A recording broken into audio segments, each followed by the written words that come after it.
Bonsoir et bienvenue dans votre émission Boudomak.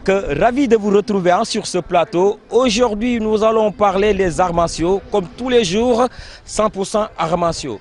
Maintenant, nous sommes à la gendarmerie, aux casernes Samba Diéry Diallo de Colobane, pour parler bien sûr des arts martiaux. Ici, aujourd'hui, la coupe dotée du haut commandant de la gendarmerie de Samba Diéry Diallo.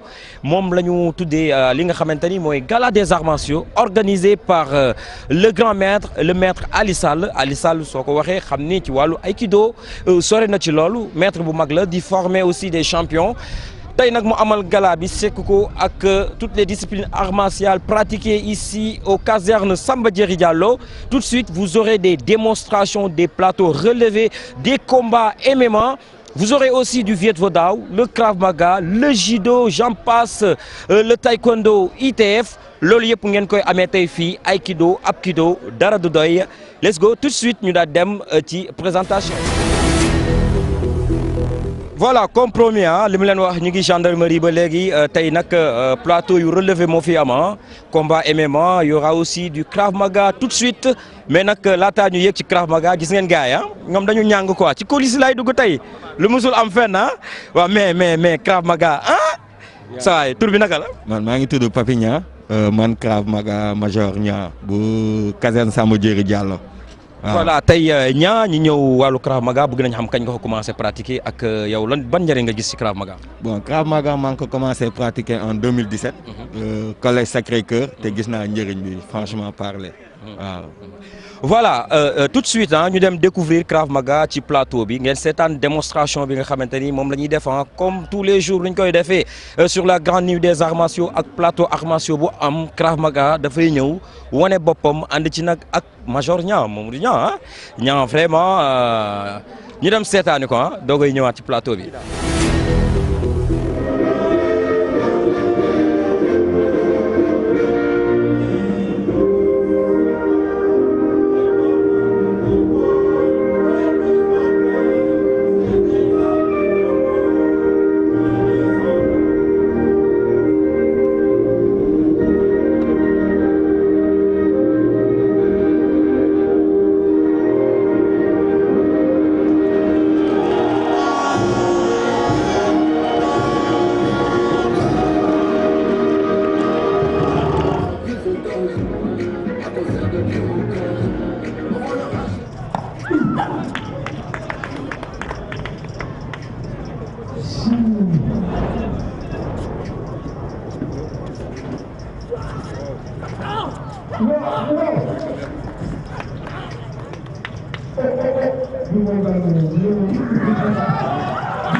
Voilà, vous venez de suivre li nga xamante ni moom la waa Krav Maga indi ñoom nag fekk nañ leen baax ñoom fii la ñuy entraîner ci caserne bi nee naa caserne bi temple des arts martiaux lañ ko war a tuddee parce que discipline arts martiaux yëpp dañ ko fiy pratiquer loolu yëpp nag waa gendarmerie le haut commandant aussi tamit def ci liggéey bu am solo indi fi nag ay salle yu mucc ayib loolu rek tax na ñu ngi waaj a dugg ci Apkido nag suñ ko waxee maître dame xam nañ ko ak Boudomak.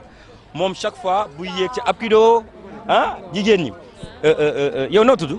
Ngone kañ nga commencé def Apkido. Apkido 2016. 2016. bi nga ko commencé def ba léegi ban njëriñ nga ci gis. waaw gis naa si njëriñ yu bëri de ça nous permet de nous défendre. waaw pratiquer sport aussi pour la santé. pour la santé waaye tey bu ñu waxee violence faite aux femmes mu mel ni yéen a ngi daas fanaanal yow noo tudd. man Khady Diédhiou laa tudd. waa Diédhiou tey nag ñoom ñoo fi daje Khady tey ay sër ngeen tey lan ngeen nar a def ci tatami bi. tey moom xanaa neexal fii tapis bi rek won gars yi Apkido lan mooy Apkido daal wane suñu bopp lu suñu maître yi def ci ñun ak luñ ci jëlee lépp wane ko gars yi ak discipline bi rigueur buñ ci am yëpp ñu wan ko gars yi daal loolu moo ñu tax a jóg tey. Voilà, tout de suite, hein, no comment, nous sommes certains les sœurs Djedjou, Apkido, hein, avec grand maître, hein, Nena Ali Sall, Momo Wotetay, hein, nous sommes certains len, let's go.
Voilà, merci beaucoup pour l'Apkido. Gis nañ seen démonstration yooyu vraiment chapeau au grand maître Ali Sall, mais aussi au directeur technique national maître Ron Seck.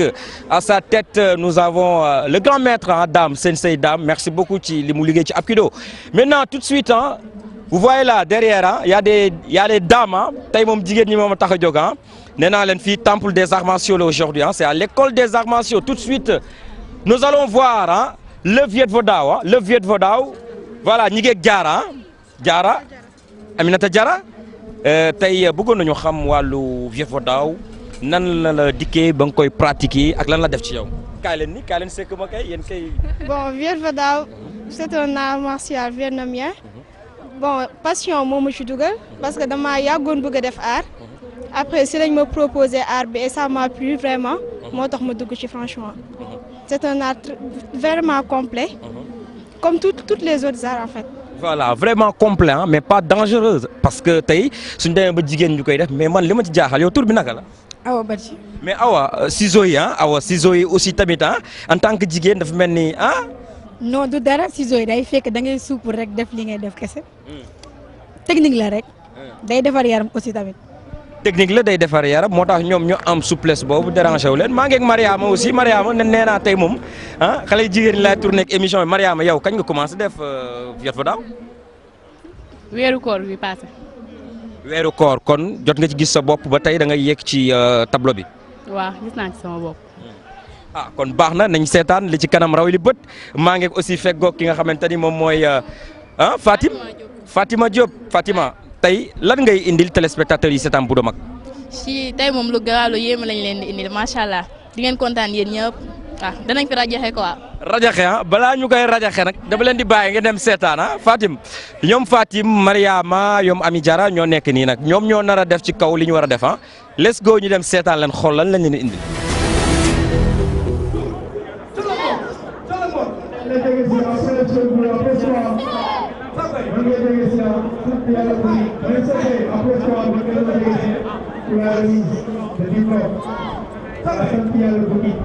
Merci.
Merci encore, maître Corps.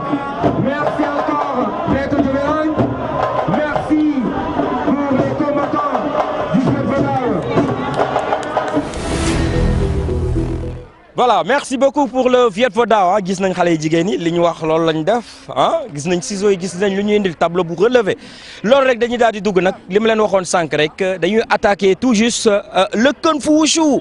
Le Kung Fu Wushu nekk art boo xamante ni no comment maa ngi nii nag nee naa ma xale yi jigéen ñi ñooy feggoo tey ñu tourné rek yow naka nga tudd. maa ngi tudd Mariama. Mariama kañ nga commencé def Kung Fu ak Kung Fu bi lan la def ci yow. Ça fait maintenant 1 an ba ma commencé Kung Fu. léegi moom ça m'a bien aidé dans la vie et tout ça. voilà nee na bi mu ko commencé deful 1 an mais gis nañ li mu ciy def yow noo tudd. man maa ngi tudd Maymouna Keita. En fait Kung Fu ba ma ko commencé léegi def na 1 an 6 mois. waaw te apporté na lu bëri daal. tax bu njëkk ba autrefois dama bëri une histoire tuuti lu ndaw rek je fais des bagarres ak def du n'importe quoi mais ba ma ci duggee ba léegi j'ai de l'éducation et sama cadre de vie aussi ça va. changé na kon au-delà même de l'aspect sportif arts martiaux dafay pratiquer ci sa dafay participer ci sa éducation mooy contrôle self bi mu wax mental bu fort bi mu wax waaye nag maa ngeek ki nga xamante ni nag moom kenn dootu ko présenter dama koy bàyyi mu wax ak yéen tey lan la ñu indil Kung Fu ñoom lan lañ nar a def ci tatami bi. Bonsoir. Kung Fu fas yéene naa def lu grave si tapis bi parce que bu ma si duggee tamit c'est pas longtemps mais am na lu bëri loo xam ne def na ko ci man def na si man ay éducation def na si man yu bëri daal. moo tax kon daal dañuy bàyyi rek li ñuy indil ñu dem seetaani ko. bien sûr. voilà kon tout juste ñu dem seetaani Kung Fu Wushu ñu ngi nag caserne Samba Diéry Diallo bu Colobane sur la grande nuit mu nekk nag loo xamante ni gala organisé par maître Ali Sall tout de suite ñu dem avec le Kung Fu Wushu.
voilà ñoo seetaanandoo démonstration yi mu nekk lu graaw lu mucc ayib kung fu Viet Vo Dao Apkido Krav Maga ñoom ñëpp ku nekk def nga loo xam ne lu am solo la tout juste rek dañuy dem nag ñi daal di déglu ki nga xamante ni mooy l'organisateur bi nga xamante ni moo organisé coupe bi mais nag mu daat koy jagleel au commandant de la gendarmerie nationale bu nekk caserne Samba Diéry Diallo nan la ko organisé nu mu ko defee ñu dem tout de suite ñëwaat ci plateau bi. alhamdulilah bil alamin maa ngi sant yàlla bu baax asalaamaaleykum maa leen di gërëm aussi si seen teewaay bi ngeen ñam fii di leen gërëm di leen sant gis naa yow avant tout dama lay remercier ci li ngay taxaw ci sama communication di taxaw ci lépp balaa may wax ci kii bi gala bi nag am naa ci satisfaction parce que li gën a jafe mooy nga woote ay nit ñëw nga woote nit ñi wuy la loolu moo gën a jafe te alhamdulilah tey nit ñi wuy si nañ ma aussi ma parrainé ko kilifa camp bi mooy camp bi may entraîné moom laa ko parrainé moom it mu yombalal ma lépp may ma ay trophée pour naa ko may les autres disciplines et les combattants de MMA.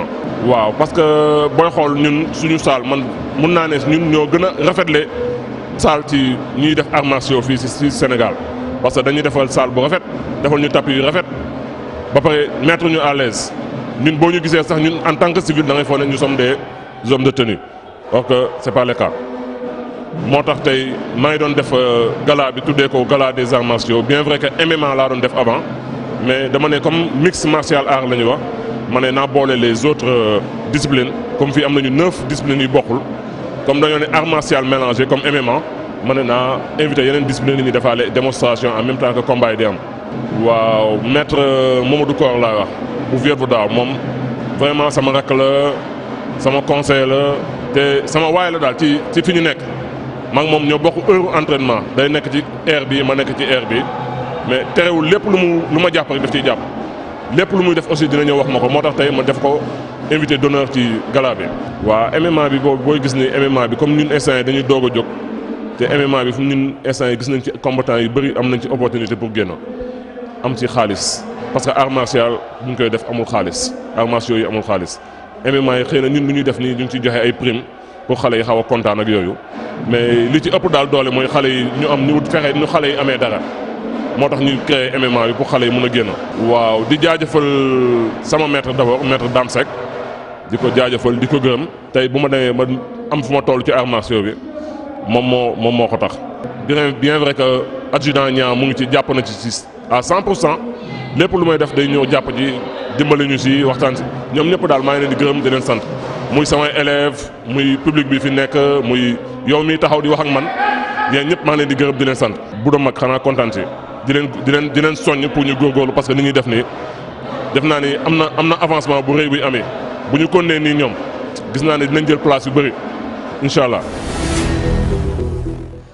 Voilà, une réussite pour le grand maître Ali Sall. Donc, nous avons chapeau, nous féliciter l'organisation surtout, mais aussi le plateau relevé que nous proposé. Voilà, mon émission Boudamak. Voilà, c'était tout pour aujourd'hui. Je vous donne rendez-vous dans un autre numéro de Boudamak. Restez connectés sur la DTV. 100% arts martiaux Boudamak. Merci beaucoup au monteur Babacar. Merci beaucoup sama caméraman Cheikh di koy jaajëfal image yëpp moom moo leen ko wan di leen jox rendez-vous beneen lundi ci beneen émission Boudamak ñu dem.